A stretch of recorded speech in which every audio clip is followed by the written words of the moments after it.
দর্শক আমন্ত্রণ জানাচ্ছি সময় ডিজিটালের ফেসবুক লাইভে। আপনাদের সঙ্গে আছি আমি স্বপন আহমেদ।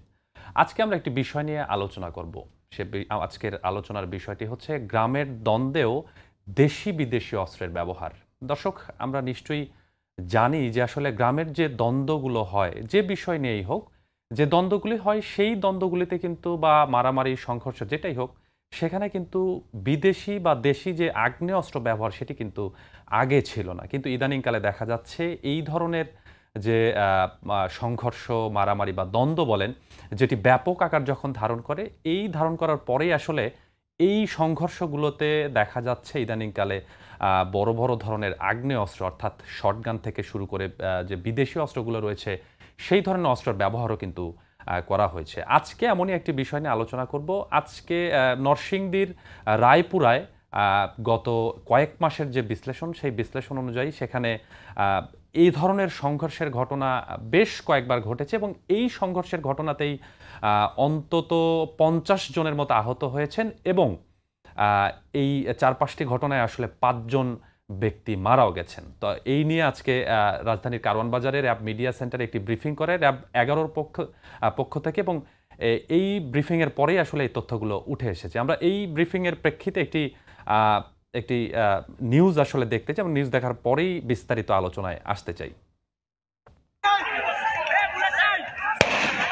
কখনো পার্শ্ববর্তী দেশ থেকে অস্ত্র এনে আবার কখনো অস্ত্র বানানোর কারিগরকে নিজ এলাকায় এনে তৈরি করে অস্ত্র, যা দিয়ে আধিপত্য বিস্তার করতে সংঘর্ষে জড়ান কিছু ব্যক্তি। এমন ঘটনা ঘটছে নরসিংদীর রায়পুরা এলাকায়। রাজধানীর কারওয়ান বাজারে মিডিয়া সেন্টারে র্যাব জানায়, গত কয়েক মাসে নরসিংদীতে এসব সংঘর্ষে ৫ জন নিহত এবং আহত হন অন্তত ৫০ জনের মতো। অপরাধ কর্মকাণ্ডের পর তারা পালিয়ে যায় চরাঞ্চলে। সায়েদাবাদ একটা এলাকা, এখানের একটা গ্রুপ রয়েছে, বালুরচরের একটা গ্রুপ রয়েছে, চাঁদপুরের একটা আলাদা গ্রুপ আছে। এই গ্রুপে তাদের যে বালুমহল দখল, জমি দখল, চর দখল, ঘাট দখল নিয়ন্ত্রণকে কেন্দ্র করেই তারা মূলত এই সংঘর্ষগুলো ঘটিয়ে থাকে। এসব ঘটনায় জড়িত ৮ জনকে গ্রেপ্তার করেছে র্যাব ১১। উদ্ধার করা হয় দেশি বিদেশি বেশ কিছু অস্ত্র ও গোলা। র্যাবের দাবি, এসব অস্ত্রের যোগান আসে নদীপথে পার্শ্ববর্তী দেশ থেকে। এছাড়াও তারা কক্সবাজারের যে মহেশখালী এবং যে পাহাড়ি এলাকা রয়েছে, এই এলাকায় কিছু কারিগর রয়েছে, সেখান থেকেও তারা এই অস্ত্রগুলো কালেক্ট করে থাকে এবং তারা কখনো ওই জায়গা থেকে কারিগর তাদের এলাকায় নিয়ে এসে এখানে বসেও বানায়। নারায়ণগঞ্জের আলোচিত ত্বকী হত্যাকাণ্ডের বিষয়ে জানতে চাইলে র্যাব জানায়, মামলার তদন্ত প্রায় শেষ, শিগগিরই দেওয়া হবে চার্জশিট। দীর্ঘদিনের একটা দিন, এখন হুট করে চাইলেই আসলে এটা তদন্তের মতো যেন সুন্দরভাবে শেষ হয় এবং এটার জন্য একটা ভালো রেজাল্ট আসে, আমরা সেটাই সবাই কামনা করি। সো আমি আপনাদেরকে বলবো যে অতি শীঘ্রই এটা আপনার ইনশাল্লাহ মামলার চার্জশিটে বিস্তারিত উঠে আসবে বলেও জানায় র্যাব। এবং আমাদের অনেক ডেভেলপমেন্ট। স্বপন আহমেদ, সময় সংবাদ, ঢাকা। আশা করছি। দর্শক, এতক্ষণ আমরা প্রতিবেদনটি দেখলাম। আসলে যেটি বলছিলাম যে সাধারণত গ্রামগঞ্জে এই ধরনের সংঘর্ষ বা মারামারি আসলে আমরা অনেক আগে থেকেই দেখে আসছি। যদিও এই ধরনের সংঘর্ষ বা মারামারিতে আগে যেটি আমরা দেখতে পেয়েছি যে দেশীয় যে অস্ত্রগুলো রয়েছে সেই অস্ত্রের ব্যবহার আসলে ছিল। যেমন হচ্ছে বল্লম বা ফালা বলে, অনেক এলাকায় এক একভাবে এক একজন আসলে বলে থাকে। এই ধরনের অস্ত্রের বা দেশীয় অস্ত্রের ব্যবহার ছিল। কিন্তু ইদানিংকালে যেটি দেখা যাচ্ছে যে বেশিরভাগ গ্রামগঞ্জের বেশিরভাগ সংঘর্ষ এটা বিভিন্ন এলাকায় বিভিন্ন জেলাগুলোতেও আসলে হচ্ছে। যখনই আসলে এই ধরনের সংঘর্ষ হচ্ছে সেটি ব্যাপক আকার ধারণ করছে এবং এই সংঘর্ষগুলোতে আসলে আগ্নেয়াস্ত্রের ব্যবহার হচ্ছে, বিশেষ করে বিদেশি অস্ত্র, দেশীয় অস্ত্র, ককটেল বিস্ফোরণ, এ ধরনের ঘটনা কিন্তু ঘটছে। তো সম্প্রতি এই যে নরসিংদীর যে রায়পুরা এলাকাটি, এখানে গত আসলে বছরখানেক ধরেই বলা যায় যে জানুয়ারির থেকেই এ ধরনের সংঘর্ষ ব্যাপক আকার ধারণ করেছে এবং এই সংঘর্ষের পরপর প্রায় ৭ থেকে ৮টি সংঘর্ষের ঘটনা ঘটেছে এবং এই ঘটনায় প্রত্যেকটি ঘটনায় আসলে ১ থেকে ২ জন করে মারা গিয়েছে। অর্থাৎ এখন পর্যন্ত আজকে যে র্যাব ১১ ব্রিফিং করেছে, আমাদেরকে জানিয়েছে এখন পর্যন্ত এই সব ঘটনায় মৃত্যুর সংখ্যা হচ্ছে ৫ জন। যেটি বলছিলাম যে সব ঘটনায় আহতের সংখ্যাও কিন্তু কম নয়। এই আহত যে ছোট বা ছোটোখাটো আহত সেটি কিন্তু নয়। আহত হওয়ার সংখ্যাও যেরকম বেশি, পাশাপাশি আহত হওয়ার যে গুরুতর অবস্থা সেটিও কিন্তু বেশি। অর্থাৎ এই যে একটা বড় ধরনের ঝামেলা তৈরি হচ্ছে, আগ্নেয়াস্ত্রের ব্যবহার তৈরি হচ্ছে, এটি নিয়ে কিন্তু মাঠে নামে র্যাব সদস্যরা। এবং এই ঘটনা অর্থাৎ এগুলো যখন তারা মাঠে নামে অভিযানে, তখন তারা কিন্তু চাঞ্চল্যকর কিছু তথ্য পায় যে এই যে আগ্নেয়াস্ত্রগুলো ব্যবহার করা হচ্ছে, এগুলো আসলে পার্শ্ববর্তী বিভিন্ন দেশ থেকেই আসছে বলে র্যাবের পক্ষ থেকে আমাদেরকে জানানো হয়। যে পার্শ্ববর্তী দেশগুলোতে নদীপথে, কখনো সড়ক পথে, এই বিষয়গুলো কিন্তু র্যাবের পক্ষ থেকে আমাদেরকে জানানো হয়েছে। বিশেষ করে তারা বলছেন যে যেহেতু নদীপথে এই সিকিউরিটি অনেক কম থাকে, র্যাবের পক্ষ থেকে যেটি বলা হয়েছে, যেহেতু নদীপথে আসলে অপরাধীরা সবচেয়ে বেশি সুযোগ পায়, অতএব নদীপথেই এই অস্ত্রগুলো বিভিন্ন দেশ থেকে, পার্শ্ববর্তী দেশ থেকে আসছে বলে আমাদেরকে জানানো হয়েছে। এর বাইরেও বাংলাদেশের কক্সবাজারের মহেশখালী উপজেলার এই যে বিভিন্ন যে গহীন পাহাড় বা জঙ্গল রয়েছে, সেখানেও কিন্তু অস্ত্রর একটি কারিগররা থাকেন এমন তথ্য র্যাবের পক্ষ থেকে আমাদেরকে জানানো হয়েছে। এবং শুধু তাই নয়, নরসিংদীর এই সব ঘটনায় যে যারা আসলে অস্ত্র ব্যবহার করেছেন, এই অস্ত্রগুলো তারা নিজেরাও বানিয়ে থাকেন। কিভাবে বিস্তারিত বিষয়টা আমি বলি। যারা আসলে এই কক্সবাজার মহেশখালীতে যে সকল কারিগর অস্ত্রের বানানোর সাথে সম্পৃক্ত, তাদেরকেই তারা তাদের উপজেলায় বা যেখানে তারা সংঘর্ষ ঘটাবে এইখানে নিয়ে আসে, এবং সেখানে বসেই তারা আসলে এই আগ্নেয়াস্ত্র বা দেশি অস্ত্রগুলো তারা বানাচ্ছে। এবং পরবর্তীতে যখনই আসলে কোনো ধরনের ঝামেলা বা সংঘর্ষ রূপ নিচ্ছে, তখনই আসলে এইগুলো ব্যবহার করা হচ্ছে। এই সংঘর্ষ আসলে কেন হচ্ছে, এই বিষয়টা আসলে দর্শকদের জানানো প্রয়োজন। স্বাভাবিকভাবেই যখন একটি সংঘর্ষবাদের পেছনে কারণটা হচ্ছে আধিপত্য বিস্তার। কারণ আমরা জানি যে বিভিন্ন এলাকায় যখন চর বা বালু এই সকল বিষয় উঠে আসে, এই সকল ব্যবসা কেন্দ্রিক যে জটিলতা তৈরি হয়, সেখান থেকেই কিন্তু এই যে সংঘর্ষ এটির সূত্রপাত হয়। অর্থাৎ বলা যায় যে একটা নদীর ধারে যখন একটি চর জেগে ওঠে, ওইখান থেকে যখন তারা বালু সিন্ডিকেট আছে বা চরের যারা দখল নেওয়ার চেষ্টা করে, পক্ষ বিপক্ষ থাকে, এই পক্ষ বিপক্ষই কিন্তু আসলে সংঘর্ষের রূপ নেয়। এবং এক পক্ষ দেখা যায় যে তারা আগ্নেয়াস্ত্র ব্যবহার করছেন, অপর পক্ষও কিন্তু থেমে থাকে না, অপর পক্ষও কিন্তু সেই চেষ্টাটা ধারাবাহিকভাবে করে থাকেন। এবং যার ফলশ্রুতিতেই আসলে যখনই সংঘর্ষগুলো হচ্ছে, তখনই মানুষ মারা যাওয়ার যে প্রবণতা, সেটি কিন্তু তৈরি হচ্ছে। এটি শুধু নরসিংদীর যে রায়পুরা উপজেলা সেটি কিন্তু নয়, সারা বাংলাদেশেই আমরা দেখছি যে ইদানিংকালে যখনই আসলে একটি সংঘর্ষ বা একটি দ্বন্দ্ব তৈরি হচ্ছে, ছোটোখাটো দ্বন্দ্ব তৈরি হচ্ছে যে কোনো বিষয় নিয়ে, সেটা হোক জমি জমা রিলেটেড, সেটা হোক দখল কেন্দ্রিক, এই ধরনের বিষয়গুলো যখনই হচ্ছে, ছোট থেকে ধীরে ধীরে বড় আকার ধারণ করছে। এবং এই বড় আকার ধারণের পরে আরও বড় রূপ নিচ্ছে, সেটি যখন আগ্নেয়াস্ত্র ব্যবহার করা হচ্ছে। তো প্রশাসনের পক্ষ থেকে গত 2 দিন আগে র্যাব 11-র পক্ষ থেকে এই নরসিংদীর এই উপজেলাটিতে আসলে অভিযান চালানো হয়, এবং সেখান থেকে 8 জনকে গ্রেপ্তার করা হয়, যারা নাকি এই ঘটনার সাথে প্রত্যক্ষ এবং পরোক্ষভাবে জড়িত। শুধু তাই নয়, এই ঘটনায় কিন্তু বেশ কিছু মামলাও হয়েছে, এবং এই মামলার যারা প্রথম সারির যারা আসামি রয়েছেন তাদেরকেও গ্রেপ্তার করা হয়েছে। পাশাপাশি অন্য যারা আসামি রয়েছেন তাদেরকেও গ্রেপ্তারের জন্য কিন্তু র্যাব অভিযান চালিয়ে যাচ্ছেন, এবং এই ধারাবাহিকভাবে অভিযান চালানো হবে সারা বাংলাদেশেই, র্যাবের পক্ষ থেকে এটি আমাদেরকে জানানো হয়েছে। আরেকটি বিষয় বলে রাখি, এই যে অপরাধীগুলো আটক করা হলো, এরা কিন্তু ব্যাপক চতুর। কেননা এরা যখন সংঘর্ষ ঘটায়, যখন আসলে এ ধরনের সংঘর্ষে ঘটে, তার পরপর কিন্তু এদেরকে খুঁজে পাওয়া যায় না। কেননা যেহেতু নরসিংদীর ওই এলাকাটিতে একটি চর জেগে উঠেছে বা বেশ কয়েকটি চরের একটি এলাকা আছে, এরা কিন্তু সংঘর্ষ ঘটানোর পরেই সেই চরগুলোতে গিয়ে আশ্রয় নেয়। যখন আসলে যেখানে আইনশৃঙ্খলা বাহিনী যাওয়ার ক্ষেত্রেও যেরকম একটি ঝামেলার তৈরি হয়, বা গেলেও তাদের সাথেও কিন্তু সংঘর্ষের একটি রূপ নেয়, যেটি র্যাব 11-র যে অধিনায়ক রয়েছেন lieutenant general Sajjad Hossain, HM Sajjad Hossain, তিনি আমাদেরকে জানাচ্ছেন যে যখন এই 8 জন আসামিকে, অর্থাৎ আজকের ঘটনায় যে 8 জন আসামিকে গ্রেপ্তার করতে তারা অভিযান চালিয়েছেন, তাদের সাথেও কিন্তু আগ্নেয়াস্ত্র দিয়ে ফায়ারিংয়ের যে বিষয়টা, সেটি কিন্তু হয়েছে। যদিও র্যাবের কোনো সদস্য আসলে আহত হয়নি, এই 8 জনকে ধরতে তারা সক্ষম হয়েছেন।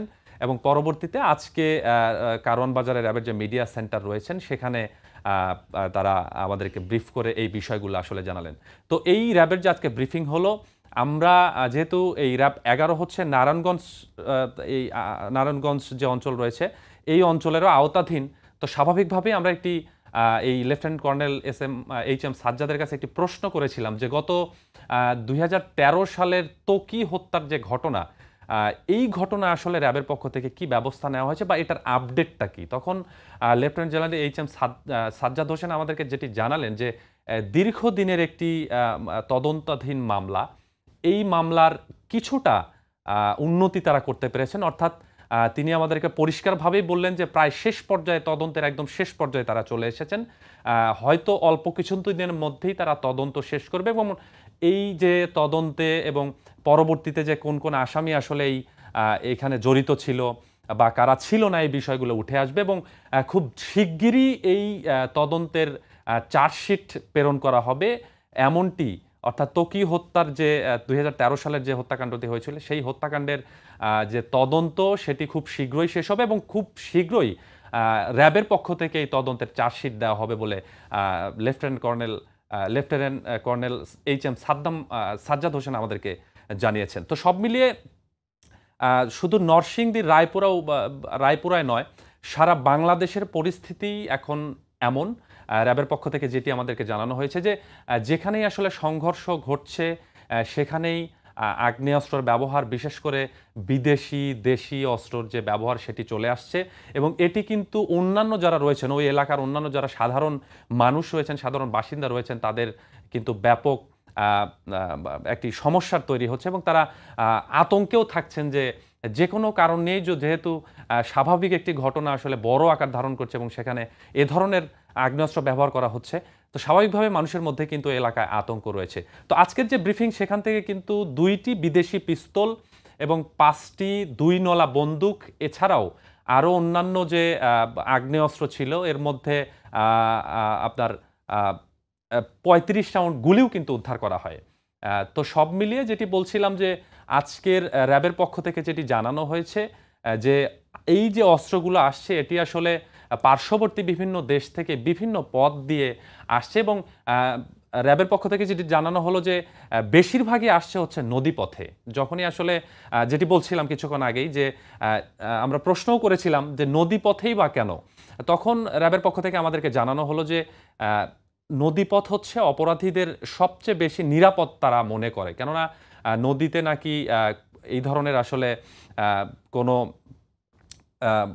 অপরাধ কর্মকাণ্ড ঘটানোর জন্য সবচেয়ে বেশি কার্যকর অপরাধীরা মনে করে। আরেকটি বিষয় বলতে চাই, আমরা আজকে এই লেফটেন্যান্ট কর্নেল এইচ.এম. সাজ্জাদের কাছে আসলে প্রশ্ন করেছিলাম যে এই যে আগ্নেয়াস্ত্রগুলো ব্যবহার হচ্ছে, স্বাভাবিকভাবে এটি চলে আসে যে আগামী নির্বাচনে আসলে এ ধরনের অস্ত্রের ব্যবহার বা আতঙ্কিত করার জন্য এ ধরনের অস্ত্র ব্যবহার হতে পারে কিনা। তো তখন তিনি আমাদেরকে যেটি জানালেন যে এ ধরনের শঙ্কা কিন্তু থেকেই যায়, কেননা ২৪-এর ৫ আগস্টেও বিভিন্ন থানা থেকে যেরকম অস্ত্র লুট হয়েছিল, সেই অস্ত্রগুলো কিছু কিছু করে ধীরে ধীরে উদ্ধার হলেও বেশিরভাগ অস্ত্রই কিন্তু এখনও উদ্ধার হয়নি।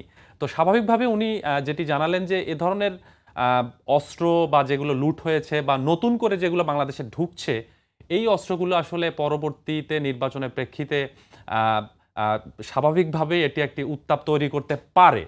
তবে এই উত্তাপ যেন বা এই আতঙ্ক যেন তৈরি না হয়, সেজন্য কিন্তু র্যাবের পক্ষ থেকে যে ধরনের পদক্ষেপ নেওয়ার দরকার সারা বাংলাদেশেই, সেটি কিন্তু নেওয়া হচ্ছে এবং এ ধরনের ঘটনা যেন আর না ঘটে এ বিষয়ে কিন্তু বেশ সতর্কতা অবলম্বন করছে র্যাব।